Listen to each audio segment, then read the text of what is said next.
So I want to share also a couple of examples from closer to home, a couple of my clients.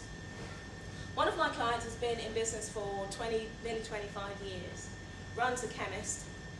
They've done pretty well, but he wanted to make some more money. We want to increase profits. So we looked at the way he managed the business.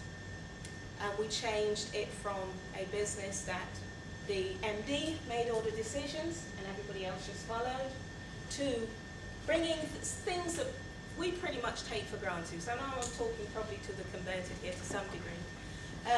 Team meetings, sharing the company vision, asking the employees to get involved.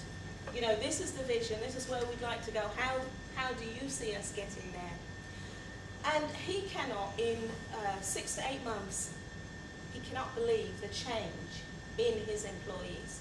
People that he was prepared to literally sign off and let go have completely turned around. Okay, they have now a huge, about 5 or 6 different services that they have now taken on and are able to provide to their customers. Okay, there are only 8 members of staff, but those staff members pretty much run the business now, and he's able to plan for future growth. And I know you're wondering how the profits soaring. And it was just a slight difference. So let's create a culture where we're all involved, where I'm actually listening and I'm learning by listening. Okay. Another client has been in business for about 18 months. In his first year, he saw a profit of £60,000 in his first year. So again, I asked, why do you think this was different? He says, by treating my customers like human beings and not pound coins. And he's someone that will go the extra mile. It's time, it's effort, but he's prepared to change and to learn where possible. So remembering that our staff, everybody, that we're human beings. Treat yourself as a human being, of course, but remember that balance that we need to give to the people around us as well. So, loyalty, I've got here that loyalty is still alive and well today.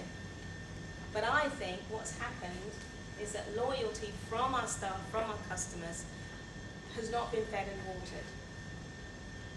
When we take account of ourselves and the decisions that we're making and see where we're going, we will begin to water and to feed the loyalty of those around us, that commitment that people are giving to us. We need to pull ourselves up and give that back. So in summary, how are they managing the world? How are they managing in tomorrow's world? Well, what I've found out from looking at the number of businesses that I've looked at, talking to people in the community, talking to employees in organizations, and looking at those businesses who are actually succeeding, not just doing well, but really making strides ahead, even in this climate. What I've found is that they've gone and looked at what worked in the past and taken that, created a new aspect to it, but used some of the values from the past, how we treat people, how we talk to each other, how we engage with each other, taking responsibility for ourselves. All of those things are the same things that people want, and funnily enough, the same things that successful businesses are using to be successful. So just to sort of sum up, by using old principles, okay, I know we started off saying early on this morning, we're not looking back. In a sense we are, but only to create that as a foundation to work with new things. So going back to values that were held as paramount in the past and using those, by creating what I call a personal ecology.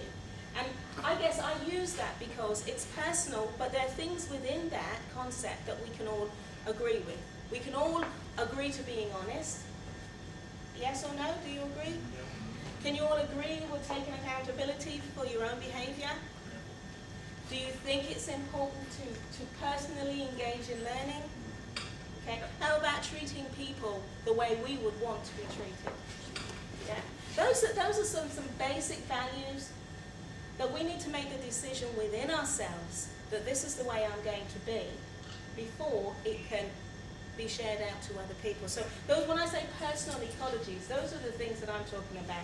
You're creating something fantastic inside, and you're just kind of infecting the rest of the world with it, really. Okay, so we're looking at our values. Through opening ourselves up to the learnings that we each need to learn.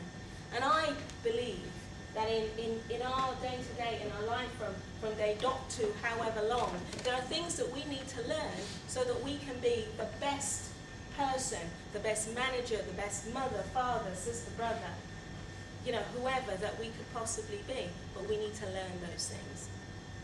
Okay?